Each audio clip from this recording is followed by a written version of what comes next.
Good afternoon, everyone, and welcome to Bertie Leroux Live. We are broadcasting from Gauteng, Johannesburg. Bertie's in the studio in Centurion, and I am in the studio next to the airport here at Bonaire Park. And we are going to bring you an overarching theme called Vision with Imagination. And today, our topic that we're going to talk about is ties in with the insight concept. And this is all about getting to know yourself, knowing who you are, because as soon as you have that knowledge, then you can better move outwardly and engage with the world. Thank you for joining me today, Bertie. Are you excited about today? Yes, as always. Very excited, and thank you. And thank you for those that's listening to this podcast. All right, Bertie. So today we're talking about, I love your title, that you gave, because we're talking about the inception of either a relationship with you as a transformational coach, or the inception of a process of development that I'm starting with. It's important. I always speak to my teams and say, okay, we're going to start something or have a project. Let's look at what do we have? What do we have to work with? And I think that's what we're talking about today. Profiling as a point of departure. And depending on what your sources, where you draw your content and information from, profiling can be quite exciting. We're going to talk about profiling of self, I think, today. We're going to maybe expand on that a little bit. But if you look at a lot of the successful TV shows, especially in the US, where people either they're in the police force or detectives or lawyers, etc. The ones that are really good have the ability to build and profile people before they engage with them. And I've done that a couple of times, where we look at the profile of a leader before we activate them and get them involved in a certain thing. A lot of times it's natural, where people, you've spoken about it often, we say, I have a natural inclination to be drawn to and function well in this area. And so your profiling will sometimes it will often confirm what you already know. Other times it will bring something to light that it might be a surprise for you, something that there's a seed of potential there, and it is good to develop. But if we talk about profiling as a base or a starting point, Bertie, can you explain to us what profiling is to someone that's never heard the word or never been exposed to profiling before? I would say, in short, to kick off the whole concept of what profiling is all about, is the answer to the question, why do I do what I do the way I do it? And then I can turn it around to whoever I'm facing and ask the same question: why are they doing what they do the way they're doing? So that they can then be anybody and everybody out there. And we are constantly doing that in our lives. We don't necessarily realize that we are profiling people all the time, because we want to put people in boxes, because then it's easier for us to manage what is inside the box. So we profile people according to our point of reference that we have gained over many, many years of experience, in my case.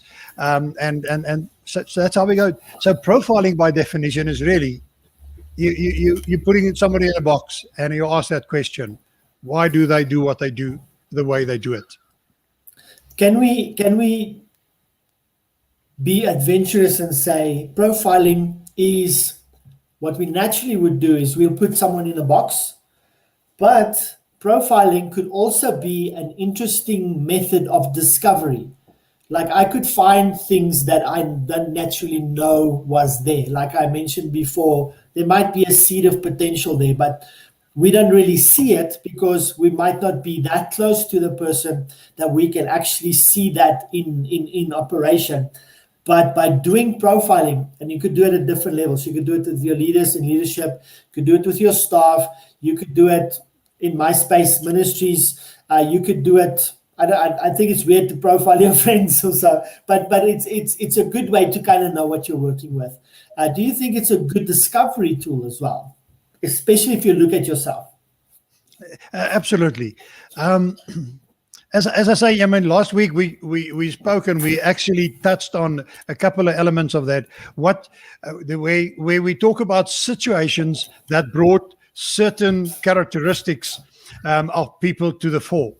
You know, like being in a difficult situation. I refer to the border war, where you don't expect that from an individual, but when the penny drops and it's a matter of life and death, that person come to the fore and they become a giant.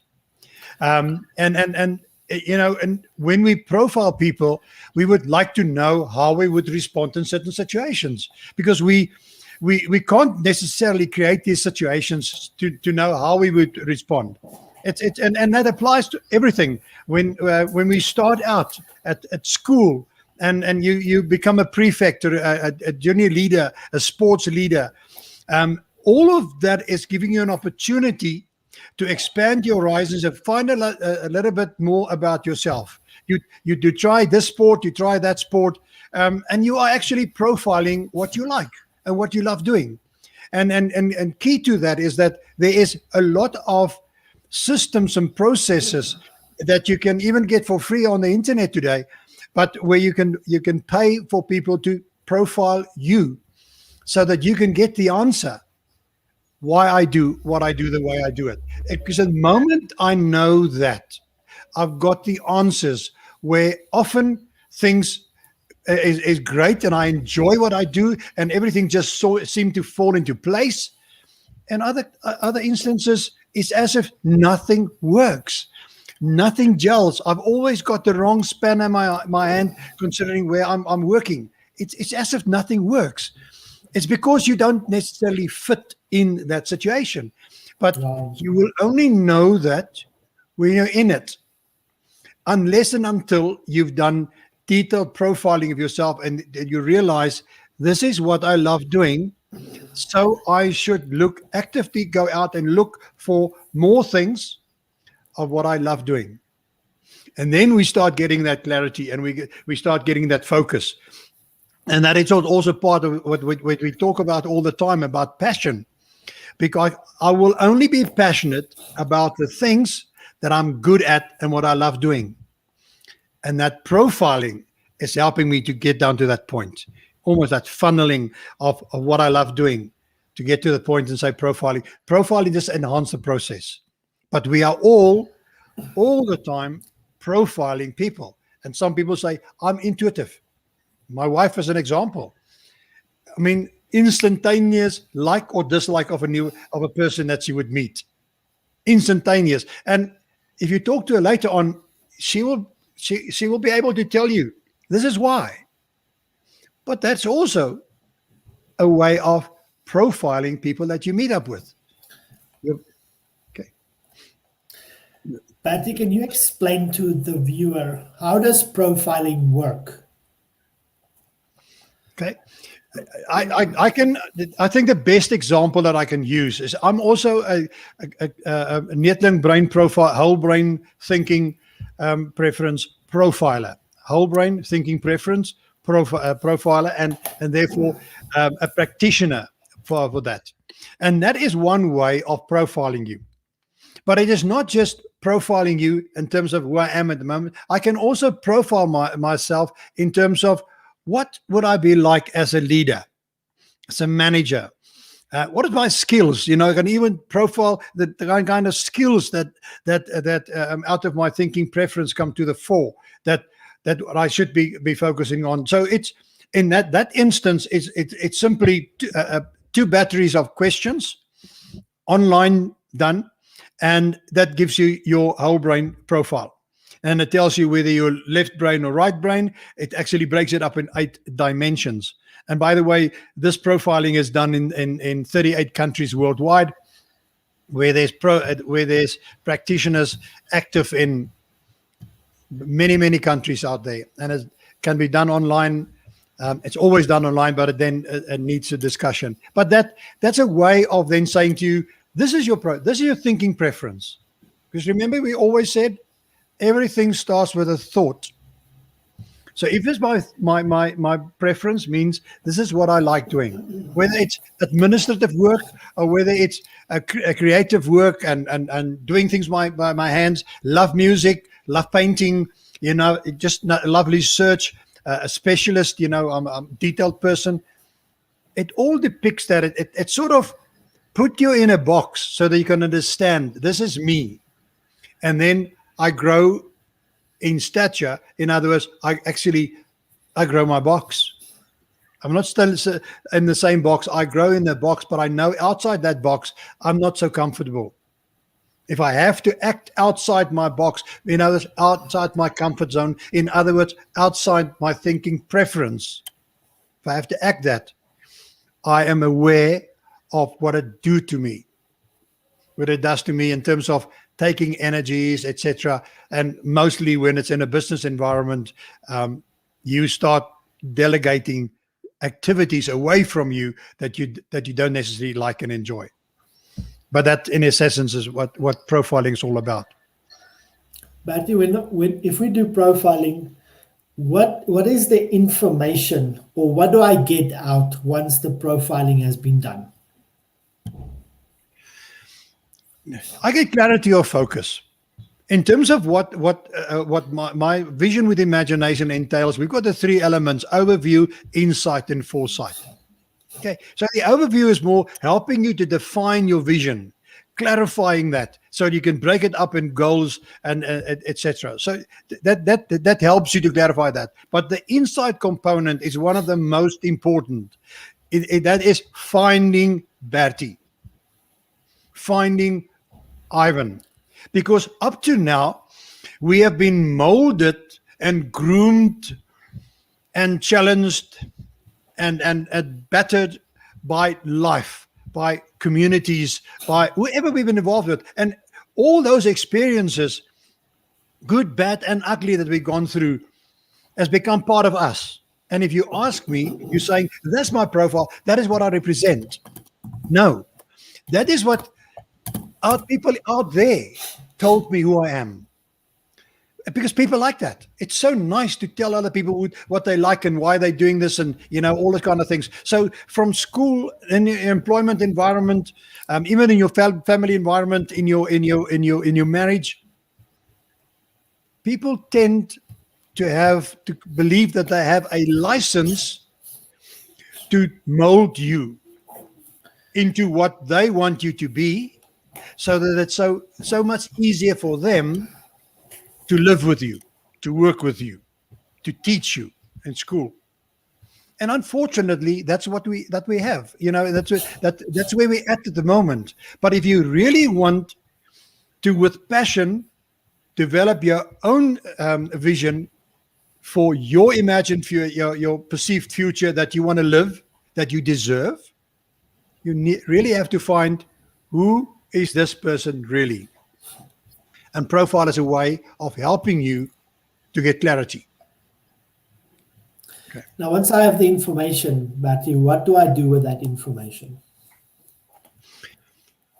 It makes my life so much easier. As I say, you realize what you love doing. So when you're in a situation, or when you have options, choices, changes occur, you do these things according to your thinking preference, what you love doing and how you love doing it. Okay, and your brain profile is unique to you. So the way I do it might not be the way you would have done it. Absolutely, because your profile would be different. I might be, in my case, I'm a dominant R1 profile. In other words, my preference and my dimensions is strategic thinking and innovative thinking. That's me. So I've always got a lot of balls in the air, a lot of things that keeping me busy, because I get bored so easily. So you actually go out and you find that. And strangely enough, because you focused on it, it seems to come to you. We've spoken about snakes and ladders before. It is when you know why you do what you do, the way you do it, you seem to attract things that fit into that mold. and and you are, it's so clear to you, and you accept them. But you also understand that there is a lot of things that you don't like doing, and now you know why. With a profiling, I get the idea. I don't like administration. I can do it because I have to do it.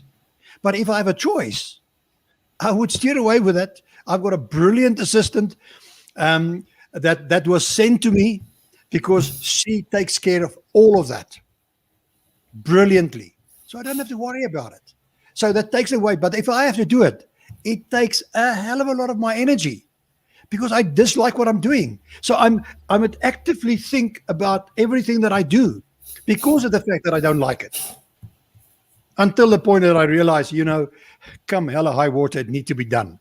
So you may as well learn to like it. So develop a system that help you to structurally do it. Then you end up doing it in the least possible time, least possible effort, and then you that's a part of the whole brain thinking that you realize it needs to be done, and you find ways to do it. But if it's up to me, my preference will always be my preference when I look at a task, a challenge, an opportunity. And because I'm so focused on that, I can see I'd say again, I can see the opportunities. I don't have to worry. They come to me and they are big and they enormous. And I always say, if your vision is clear enough, your future will come to you. The same will happen with the opportunities that help you to create and live your future in the here and now. When we're talking about profiling as a tool, who do you think should be using this as a tool? Like, let's go outside of, we're talking about insight now, and I'm applying it to myself. It's about self-discovery. But who else can use profiling as a tool in whatever environments there are? I would say every single person. And I mean, as a matter of interest for you out there, that's parents.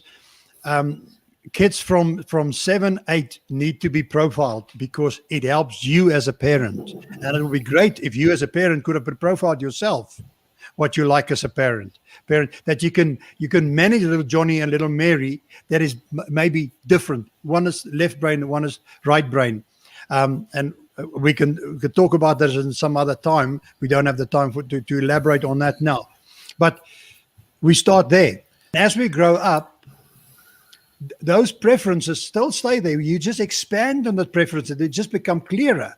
And, when we're younger, we sort of find our way, what we like doing, and we sort of test the water here, we test the water there, and we go on. But in actual fact, everybody should do it. I mean, I'm involved in a company where we've got as a principle, every new employee, we do a profile. And I wish to add here, just so that everybody knows out there clearly, that profiling, in this case, I'm talking about the whole brain thinking profile, it is not a psychometric test. So you don't need to be a psychometrist to be able to do the test and analyze the test. If you're a practitioner, you've gone through the program, you're qualified, you can do it. So it's not a Myers and Briggs, any of those aptitude IQ tests, just so that we can clear it. So the profiling, as I'm saying once again, is focused on what I like doing and love doing, and therefore what I should fill my days with. So let's use an example. Management team. Every management team consists of people from throughout the company. So you will have people from administration involved in that, which represent commercial, finance, HR. And you've got people from out of production, engineering, manufacturing, different kind of engineers. And so you bring those people together. Now you can just imagine everyone brings their thinking preference into that boardroom. But they don't have clarity of why they do what they do the way they do it. So there's a lot of conflict often in the boardroom because either the left brain needs clarity because they can't make a decision until they have all the facts. So if you want them to make a decision, give them all the facts. Don't withhold it. To the right brain like me, Please give me the least possible facts, because I don't want to read all the gumph, which is how I see it.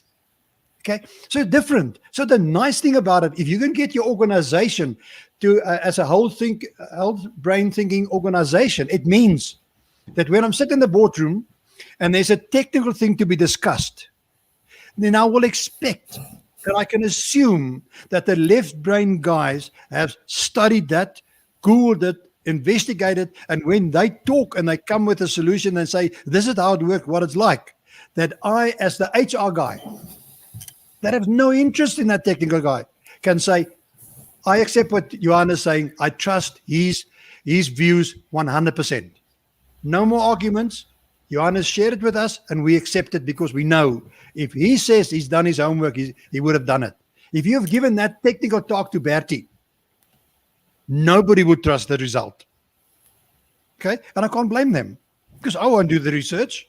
I'll look at the surface and make a judgmental decision, which could be detrimental to the company's future.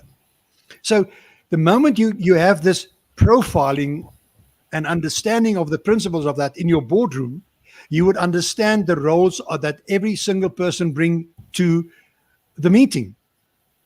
So they will understand that the HR guy, let's say Bertie comes in there, he brings the emotional representation of the staff and the people that's involved on the manufacturing side. And because the left brain people is interested in output and quality and quantity, people are a resource, not a human resource, is a resource. But somewhere, somebody must stand up for the human resources. So the HR guy will do that. And that's where you bring the balance into the boardroom. And it's much more effective, because at the end of the day, the CEO or the chairperson of the meeting will allocate work and entrust that to the different person in line with their thinking preference, therefore their expertise, therefore what they love doing. And they will bring that back to the boardroom, and it'll be much more effective. There's not a matter of, people would expect me to say something, so I'm going to say something. So I agree what Johnny was saying, Peter was saying, Mary was saying, and there goes my board meeting. No, I accept what Johan is saying because I know he knows what he's doing. Effective decision-making, effective meetings, and an effective organization, as an example. We were talking about your wife having good intuition, and and she is right, most of the time, all the time. If you bring in the premise of that thing of don't judge a book by its cover, do you think every person should try and do that and see if they write it, or is it a gamble? Shouldn't you judge a book by its cover? Should you rather do a profiling?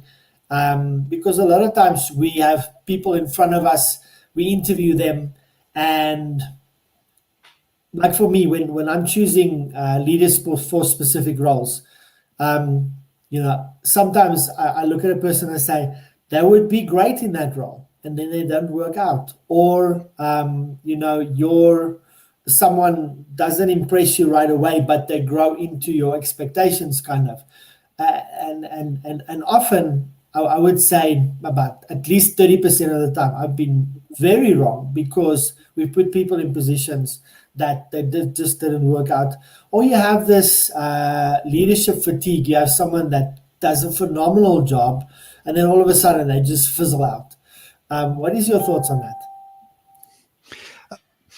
I start off with talking about intuition. There's a lot of people that have ability, and women naturally almost say that they've got more than men, and I will acknowledge that, and I will give them credit for that. But over time you learn to judge, and we use the term judge, and it's not in a negative context; it's in a positive context. I mean, you must be able to analyze the package. Because sometimes you've got, let's say I've got a CV. The CV is not necessarily telling me the whole story, but it at least is a good starting point. Because if the person has got experience in certain environments and roles, You must understand that, and appreciate that. So it depends on where you're looking for. And you're talking about the leader that was fatigued. We must also understand that companies go through development phases. And a guy by the name of Adizes has wrote it very nicely and to tell how companies progress and how you have to make certain changes as the company grow and develop. And if you don't, you go into early death, because you could be a highly successful company that fails because you did not do what you had to do. And in that process, it means that when we talk about the shape of the growth of that organization, it means that we start almost from out of a negative perspective, and we need a kind of manager that can manage that. And then you start growing with bringing innovations and creativity and growth and development, and then you go in a maintenance mode. Now, different kind of people is required in those different roles. We sometimes look at big organizations and you hear that people talk about they've overstayed their welcome.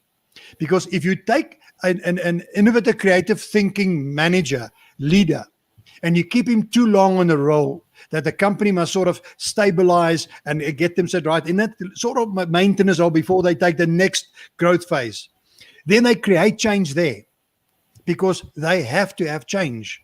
So they change what works. And the company is in constant, almost turmoil, and it doesn't work. So when you talk about, you appoint somebody almost on face value, the question is, how can I judge this book by only its cover? Okay. It's not easy. It's not easy. But if you understand the concept of profiling, you know what to look for.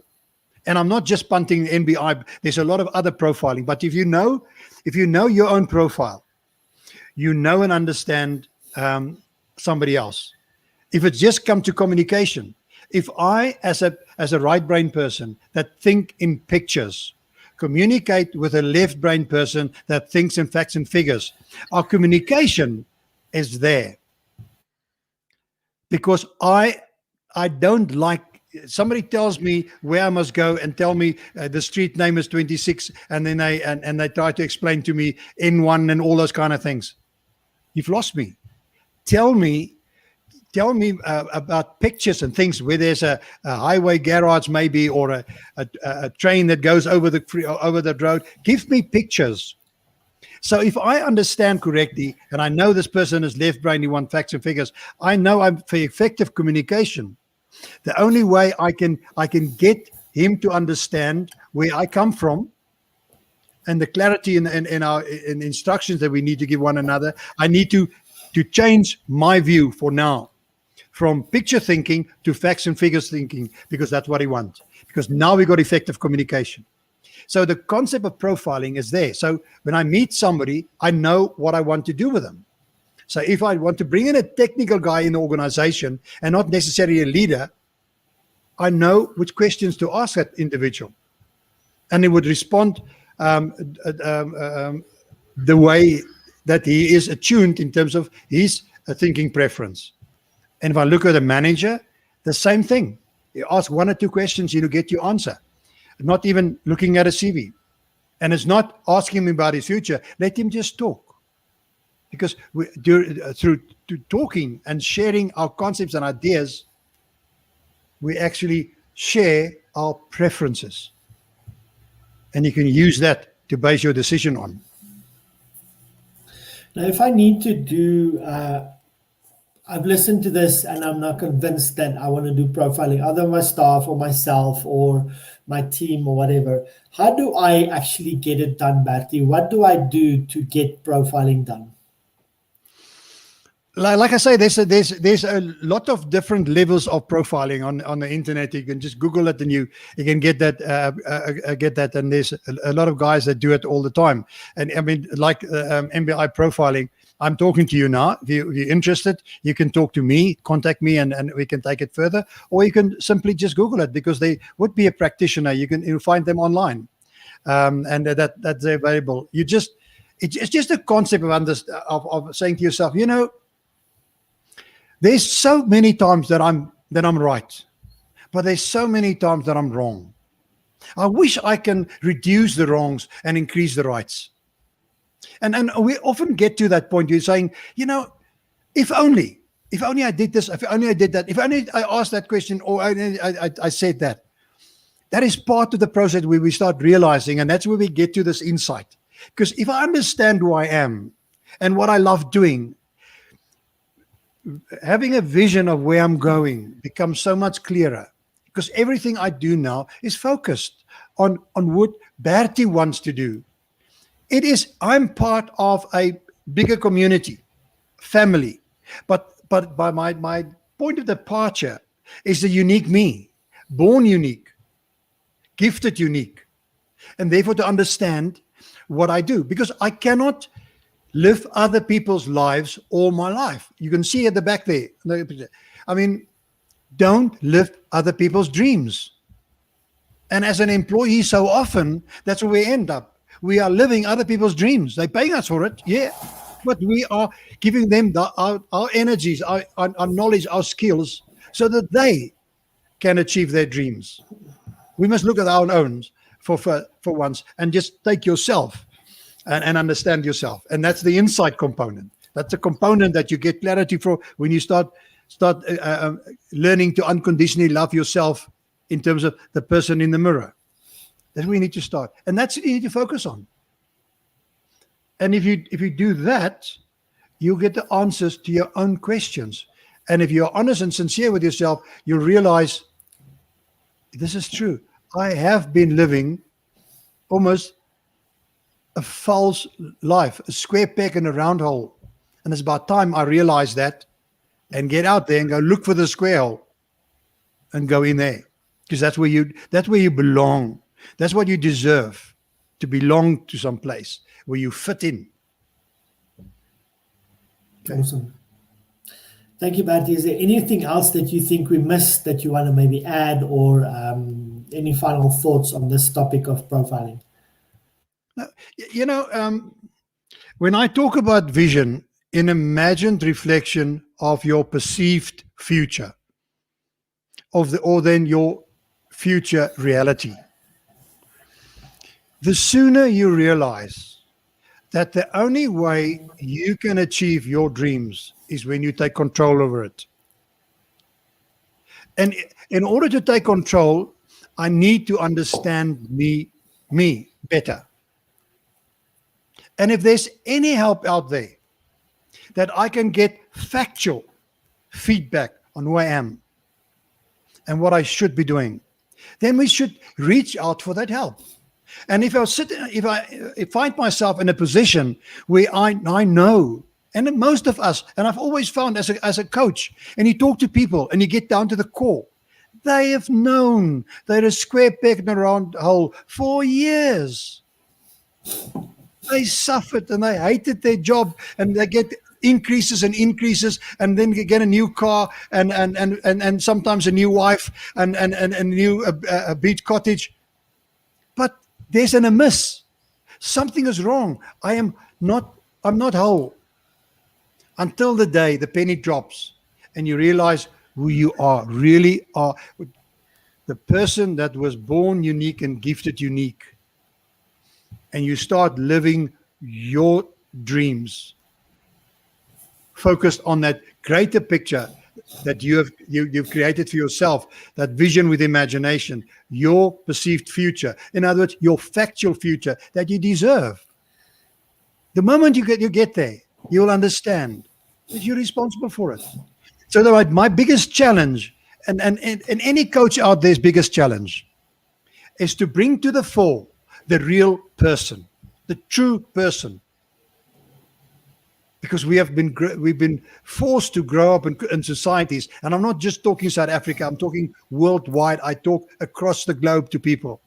This happens all over the world because we get taught from the day we are born what we should do, how the dummy should go in and how the bottle should go in. Get taught. And that's how it goes. And people just think everybody must be like them. So we force fit people in that round holes not understanding and appreciating that they may be different. No. If they don't fit in the hole, we take the hammer out and we hit it into the hole. We must be careful.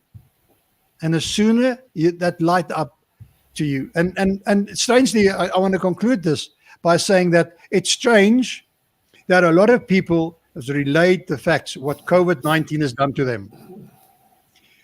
They have known for many years they are a misfit in the organization and the position they're in, but they did nothing about it. They always had a dream. Because remember, you would dream where things will be different. Something will be much easier, much more relaxing, much more loving. So you're forced into it through COVID. Sometimes just working from home. Sometimes having lost your job. Downsizing of organization shutting their doors. So they forced you into asking that question that you should have asked yourself a long time ago. Who am I really? What should I be doing? What am I actually good at? And what do I love doing? Right, let me go out and find a place for me where I can get more of that. And you start your own business and you will be successful because you're passionate about what you're doing. And passion plus purpose to that vision creates prosperity. In all different ways you can define prosperity. But the passion comes out of what I love doing. The purpose comes out of focus on that deserved future that I'm wishing for myself and I'm after at the moment, going for. You deserve that. So don't sit back. Don't be boxed in. Break out. Throw the shackles. Break through your own perceived glass ceiling, my friend. Yes. And live your own life. Thank you for the opportunity to share it with you. Thanks, Ivan. Awesome. Thank you so much, Bertie, and thank you for everyone that's watching. If you have any comments, thoughts, or questions, you're welcome to post it below in the comments, and we would love for you to engage with us. Thank you so much, Bertie, for spending time with me. It's always an honor, and I'm excited for our conversations that we're going to have in the future. And for those that's watching, watch out for our broadcast again next week, Tuesday at 4 o'clock. Thank you, everyone. Thank you, everyone.